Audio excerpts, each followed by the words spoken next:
All right, shalom, shalom, giving all praises, honor, and glory to our power Yahweh, Bahasham Yahweh Shah, Bahasham Machakwadash, double honor to the apostles, the bishops, and the elders of Great Millstone. Peace and blessings to the hopeful elect of the tabernacles of David scattered throughout the four corners of the earth, wherever you may be, to you I say shalom, Meshua, shalom. All right, this is going to be super brief here. I saw this yesterday. I want to come back around. I saw some other stuff I was going to speak about dealing with these Tesla vehicles in a little article there, but it ain't really important. It's like 4 little videos I had in a little article, but it's not really important. But this here I found interesting. As you see, it says Donald Trump is putting his face on both sides of a coin. U.S. Treasury reveals first draft.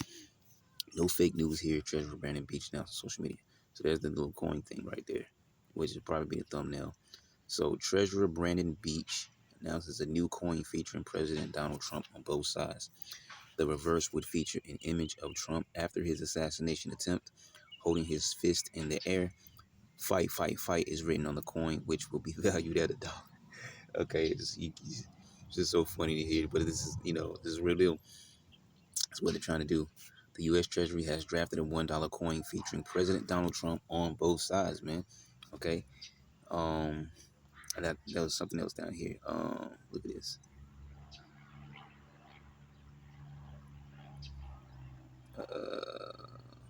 Yeah, that's the so-called attempt. The words fight, fight, fight were written above his head on the reverse, which also adds United States of America and E pluribus unum. Okay. Looking forward to sharing more soon. Once the obstruction is shut down of the United States government is over. Beach 64 concluded referring to the current government shutdown. There was something else down here I wanted to speak about real quick.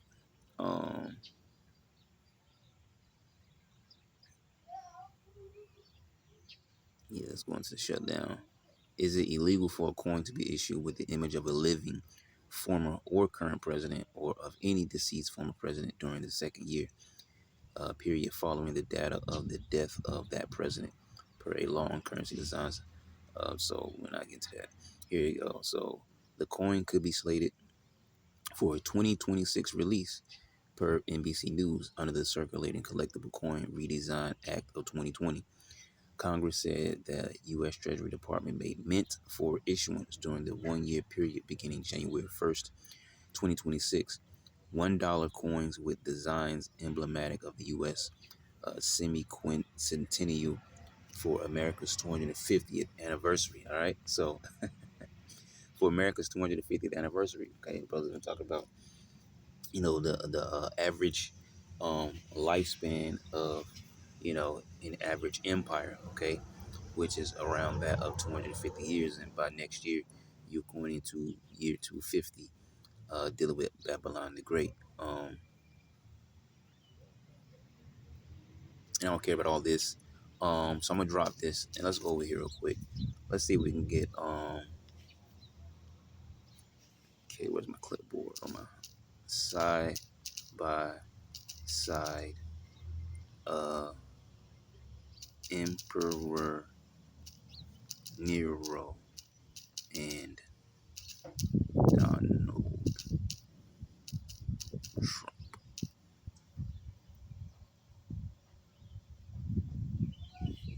I just want pictures so we can get them side by side.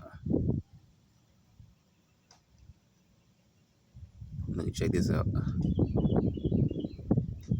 Trump is Nero Caesar, nothing new under the sun. Ecclesiastes says that, right? So look at him. This is younger Trump, obviously. But then look at Nero, okay? And you can't tell me they don't look alike, all right? You can't tell me. I was looking for the one that I saw side by side. Oh, there it is right there. Check these guys out, man. Come on now, check it out. I guess as far as we can go without visiting the page. So you see Trump on left, Nero on right. All he needs is this thingamajig, this little whatever it is, this little thingamabob on his head. Okay, just holding his hair down, his hair hat. Okay, as they used to call it. So look, you can't tell me these guys don't look exactly alike, man. Okay, and then with the way he's moving, he's acting like he is emperor. Okay, this is that cruel lord, and I want to get one thing here to also tie into. Might have to pull it up and punch it in. Um, and tie in with the KJV. Okay, these Israelites into this thing. As a matter of fact, let me just go there so I can get straight to it. I want to make this short as possible. Superscription is what we want there. So it wasn't in because okay, so it wasn't in John. But we can grab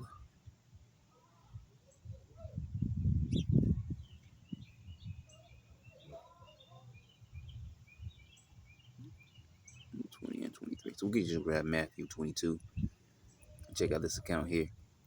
So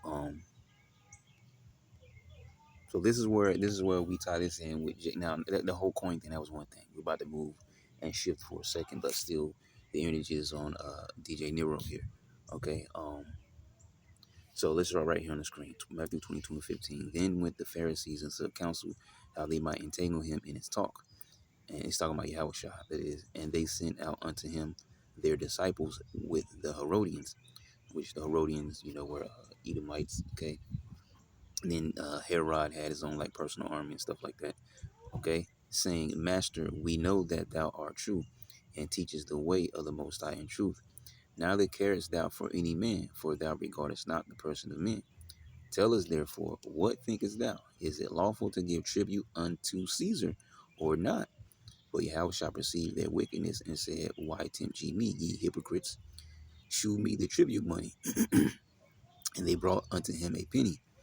And he said unto them, Whose is this image and superscription? They say unto him, Caesar's. Uh, then said he unto them, Render therefore unto Caesar the things which are Caesar's, and unto the Most High the things that are the highest. When they had heard these words, they marveled and left them and went their way. Okay. Now, what Caesar is talking about in this chapter is important. Okay, because we're not talking about that particular Caesar. Okay, we want to go into this word superscription, uh, epigraphy, epigraphy, however you want to.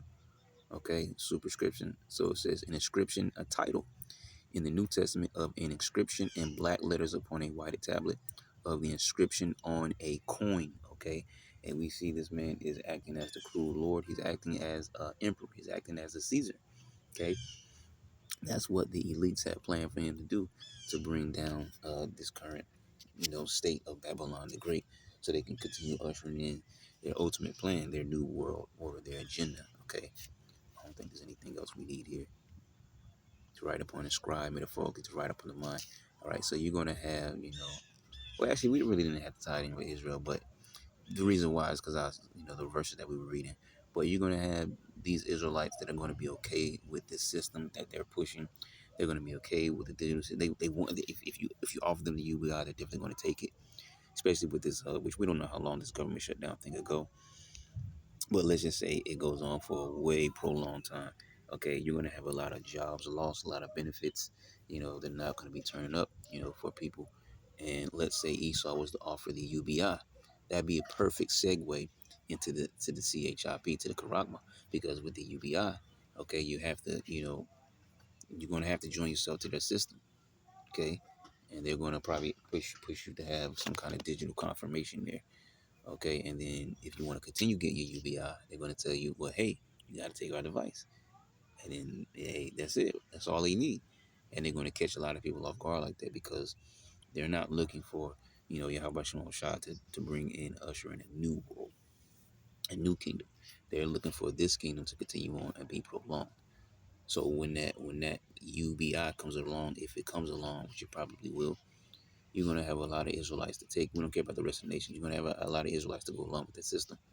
Okay, and just like back then, where they said, crucify, crucify, we have no king but Caesar. That's the same way they're going to feel about the current Caesar, man. Okay, and that's why I want to pull that in, because I know that the whole topic was about the coin itself, but it's just how it, you can tie it right back in with the scriptures, man. So yeah, in the New Testament, of an inscription, okay, on a coin. Okay, so whose superscription was that? That was DJ Nero. Okay, and so whether or not they actually come out with the coin, who knows? Okay, but it's supposed to be, next year 250, which is 2026, and they want to roll this out in the market, and it's a $1 coin. Okay, so I thought it was very interesting there. Okay, so yeah, so whose superscription is this? Okay, you see the image, and not only that, when you look at all the other coinage, because we mention that all the time at camp. Okay, you have something on the front. The president really usually be on the front, and then you have something that symbolizes their rulership on the back. Like you might have the White House or the Statue of Liberty or eagle or something on the back symbolizing their rulership and their authority. Okay, but on both sides of this one, you have you have Nero on both sides, man, front and back, man. You can't make it up. Okay, and Nero was a very self-centered individual. He's a very wicked man, and so yeah, I mean, I don't have to say too much more because we probably keep going in the topic. But just something I thought very interesting. So just a real quick one there. So, Lord willing, you will edify. Shalom.